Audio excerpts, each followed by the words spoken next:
Today we're going to read Ron's Big Mission.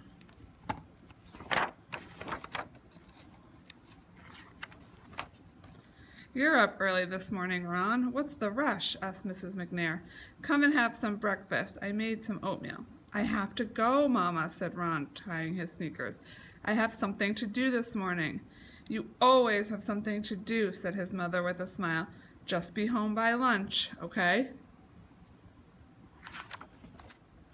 Ron was 9 years old. That morning he left his house with a plan. He'd been thinking about it for a long time. It was a beautiful South Carolina summer day, and Ron looked up at the blue, blue sky. Someday, he thought, he would be up there flying a plane. He wanted to be a pilot when he grew up. But today, Ron had something else on his mind. Something important. Ron walked down the street as fast as he could. He didn't want to be late. Hi, Ron, the grocer called from the front of his store. There you are, just in time for a donut. Morning, Mr. Douglas, said Ron. Thank you, but there's someplace I've got to be. And Ron kept on walking.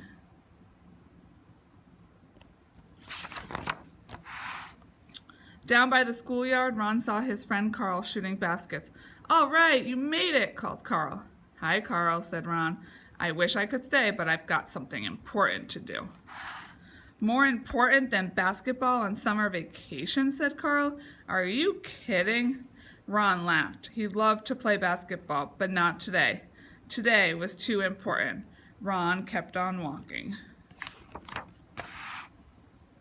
When Ron got to the Lake City Public Library, he stopped. This was it. He was hot from walking so fast, and he was nervous too. He took a deep breath, lifted his head high, and went inside. Mrs. Scott was busy getting ready for all the people who would be using the library today. As the head librarian, she had to make sure that everything was neat and orderly. Mrs. Scott looked up to welcome her first visitor of the day. She smiled as Ron walked in. He was her best customer. Ron gave a little wave to Mrs. Scott and went right to the shelves. It took Ron a while to find some books. He always looked for books that showed children who looked like him. But that was hard. There were not many books about black kids on the shelves. At least Ron found some books on airplanes. He took the books and started to walk to the front desk. Ron felt nervous and his hands felt a little sweaty, but he knew what he wanted to do. Mrs. Fielding, a white lady who was often in the library, stopped him. You can give me the books and I'll check them out for you, Ron, she said gently. No thanks, Mrs. Fielding, Ron said. I'm going to do it all by myself. But Ron, she started to say. Ron was already on his way to the front desk. He put the books on the counter. I'd like to check these out, please, said Ron. The desk clerk didn't look at him. Didn't she hear me, Ron wondered. Ron knew what he had to do.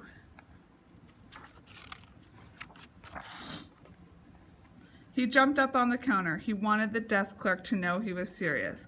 I'd like to check out these books, he said quietly.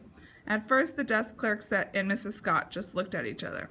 You know you can't check out books, Ron, said Mrs. Scott. You can read them here. That's the rule. Only white people can check out books from the library. Ron looked at Mrs. Scott and the desk clerk politely, but he would not budge. I always read them here. Today, I want to check them out, said Ron. Mrs. Scott and the desk clerk did not know what to do. Ron wouldn't get off the counter. People were staring. Finally, the desk clerk called the Lake City Police.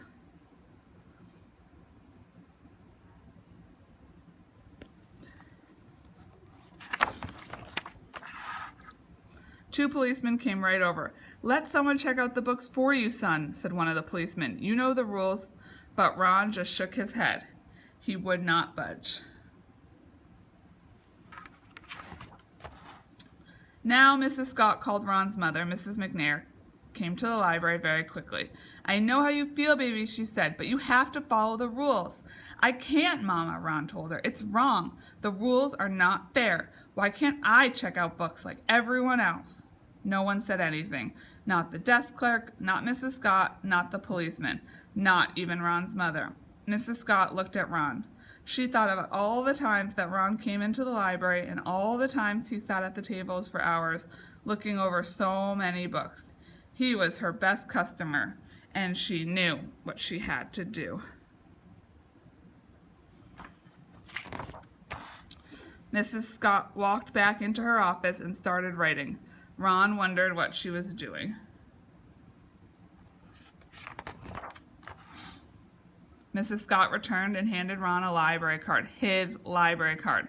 Ron looked at Mrs. Scott and smiled. As he jumped to the floor, he thought he saw her smile too. "I'd like to check out these books, please," he said, handing the card to the desk clerk. The desk clerk took his library card and stamped the cards in the back of the books. "These are due back in 2 weeks," she said. Ron smiled. "Thank you," he said. He tucked the books under his arm and took his mother's hands. Together they walked home. Ron couldn't wait to get to his room.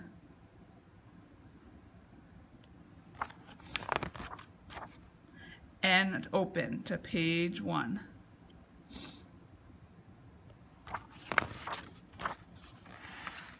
Here's the author's note if you want to read it.